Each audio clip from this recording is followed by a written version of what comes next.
Welcome to Professor Explains 101. Here, we don't just point out habits, we break down the hidden logic behind them. We don't just name traits, we uncover how the mind, culture, and emotion connect. From psychology to everyday behavior, expect clarity where there was confusion. Let's explore what really lies beneath the surface. Today's topic: habits that make you look weak even if you're not. Section 1. Why we mistake weakness for kindness. We're taught to be nice, to keep the peace, to avoid conflict, to please. But somewhere along the way, many of us confuse kindness with compliance. When we avoid saying no, not because we care, but because we fear disappointment, that isn't kindness. It's anxiety wearing a polite smile. Real kindness has boundaries. It says yes with choice, not obligation. The habit of always agreeing looks gentle, but it quietly teaches others that our needs don't matter. Psychologists call this people-pleasing conditioning. It begins early, when approval felt like safety, and so as adults, we chase that same safety through politeness. But strength isn't the absence of warmth. It's warmth with limits. The ability to care without collapsing. When you stop mistaking weakness for kindness, you stop losing yourself in other people's comfort. Section 2. The hidden psychology of self-defense. Every defensive habit once protected us. Interrupting before someone finishes, explaining too much, overreacting to small criticism. These are reflexes, not flaws. When we feel unsafe, our nervous system moves faster than reason. It fights, flees, or freezes. That's biology, not failure. But carried into adult life, those reflexes look like insecurity. The coworker who can't take feedback isn't arrogant, they're scared of rejection. The friend who dominates conversations isn't selfish, they're avoiding silence where doubt lives. Understanding this doesn't excuse bad behavior, it explains it. And explanation is the first step to evolution. The moment you notice your defenses, you create a pause. And in that pause, strength replaces reflex. Section 3. Why we confuse volume with power. Modern culture rewards loudness. We associate certainty with truth. But volume is not power. It's often camouflage. A confident mind doesn't need to shout. It persuades through clarity, not control. Psychological research shows that people who over-assert are often compensating for doubt.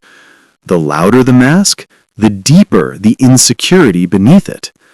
Quiet strength, however, feels magnetic. It's not timid, it's measured. It doesn't need to dominate because it already understands. Learning to speak softly but firmly is one of the fastest ways to shift how people perceive you. You stop looking reactive and start sounding resolved. That's influence without aggression. Section 4. The real source of confidence. Confidence isn't a performance. It's a byproduct of evidence, the memory of your own competence. When you rely on external praise, confidence fades as soon as approval disappears. But when you rely on internal proof, the quiet record of challenges survived, you become stable. The most convincing people are rarely the most skilled speakers. They are the ones who believe their own experience. Their certainty comes from repetition, not reputation. To look stronger, build habits that feed memory, not image. Keep promises to yourself.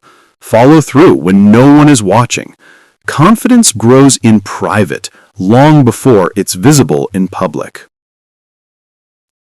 Section 5. How avoidance disguises itself as peace. We all crave peace, but sometimes we chase comfort instead. Avoiding confrontation feels peaceful until resentment builds. Dodging hard conversations feels smart until misunderstandings multiply. Avoidance creates the illusion of calm while quietly eroding respect. People trust those who can face tension with steadiness. Real peace is not the absence of discomfort. It's the presence of maturity in discomfort. When you address issues early, directly, and calmly, you send a message. I'm not afraid of reality. And that message looks like strength.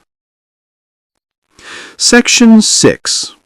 The science of over-explaining. Over-explaining is a habit born from guilt and low self-trust. It's the mind saying, if I give them enough reasons, they won't be upset. But in conversation, too much justification signals insecurity. It drains authority. Neurologically, this habit comes from a hyperactive amygdala, the fear center that predicts rejection. You explain to manage anxiety, not to share information. The cure is not silence. It's precision. Say what matters once, clearly, and stop. Let silence carry confidence. Every pause says, I've said enough because I believe myself. Section 7. Emotional control and perceived strength. People read emotional steadiness as strength, not because feelings are bad, but because composure communicates capacity. When you stay calm during chaos, others feel safe around you. That's leadership at the nervous system level. Emotional regulation isn't suppression, it's management. You notice the feeling, name it, and respond instead of react.